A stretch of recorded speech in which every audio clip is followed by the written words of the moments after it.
I'm Dan Drake. This is Front Up on Visitor Network TV and Channel 99. With us for a conversation today is Peggy Bonsee. Peggy, welcome.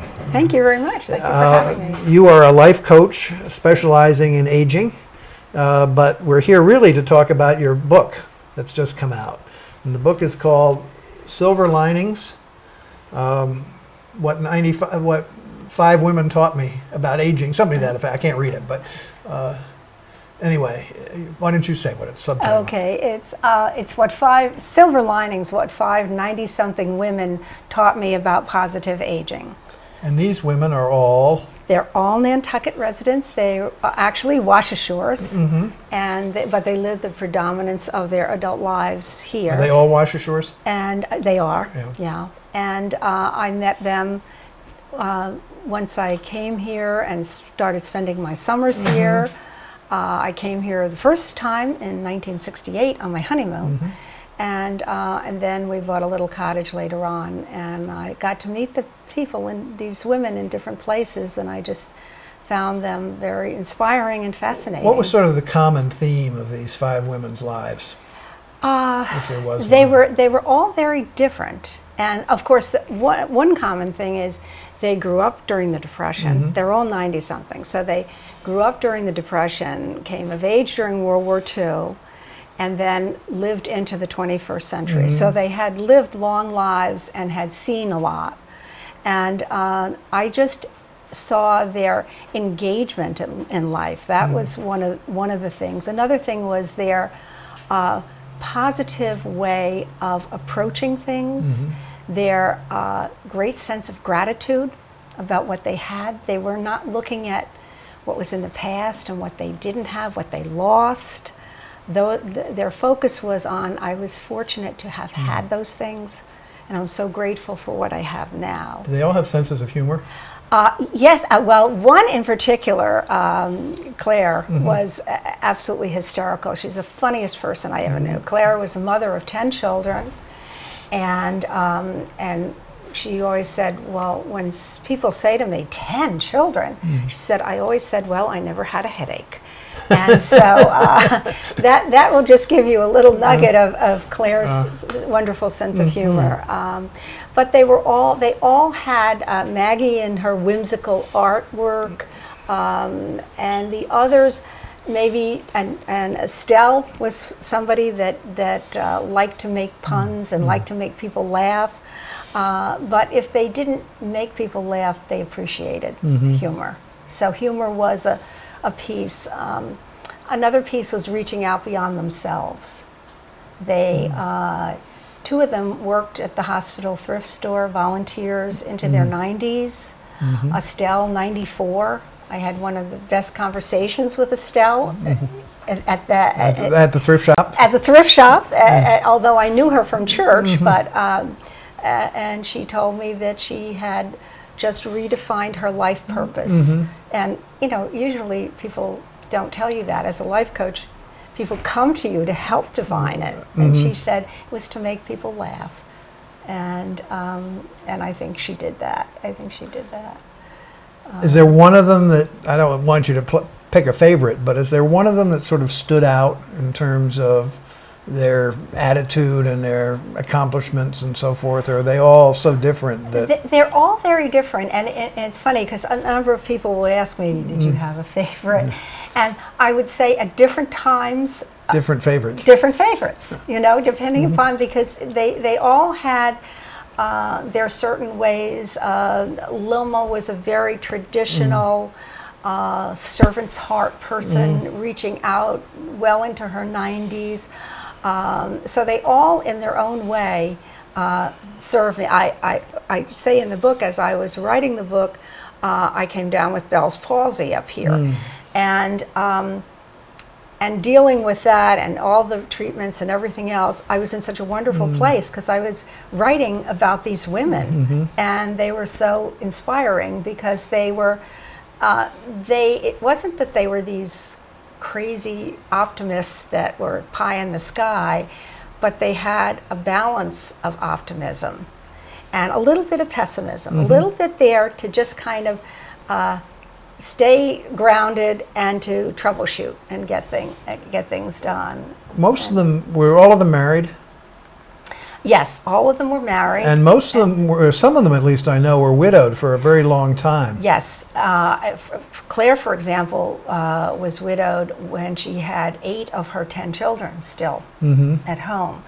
All of them were widowed. Estelle was the Just so only we one without understand, children. excuse me, just so we understand that. You said, I want to make sure everybody heard you say at home. Because Yes. not when she had 8 of her 10. They weren't launched. She had them. She had them still at home. Okay. And so her humor was probably a great asset at that time, and her faith. Most of them were women that had faith, and they also were able to put things in perspective. That was another feature. It wasn't all terrible. If they had something, Claire had wonderful language around it. She would say, oh, it's just a bump in the road. It's just a phase of the moon, or a page in my life. Because they all had losses, lost children, lost their spouses, diminished health things, but they refashioned. They understood that idea of you're in charge of your life and you need to do what you need to do. And that's another common feature of each of them, that they did that. How long, I mean, these presumably are traits that are instilled in these people fairly young, and they've lived with them all their lives and adapted to various situations? Or do you think they reach a point where they sort of have an aha moment?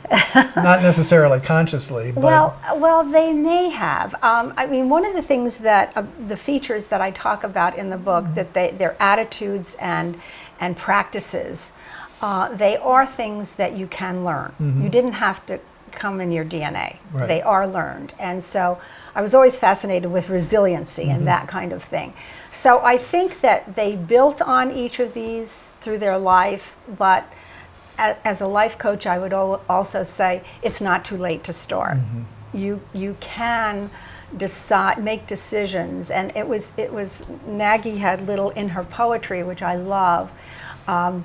She has little pep talks. They all talk to themselves and told themselves what they needed to do, that kind of thing. So based on your general professional experience and your experience with these women, for women who are sort of into their early 70s, who presumably in many instances have a very long life expectancy, is there one single piece of information or advice that you would throw out there as something they should, I know it depends on the person and all that, it's complicated, but you know, is there something that you would say to them that... I think one little nutshell, there's a lot that I would, I'm sure I would say, but the one nutshell maybe was, life can be difficult, but you need to look for the good. And that's a quote from Lilma, because they recognize that all of these things, but look for the good. So you can look for the good in the future, you can look for the good in what we have now, you can look for the good in the past. They use their memories in wonderful ways.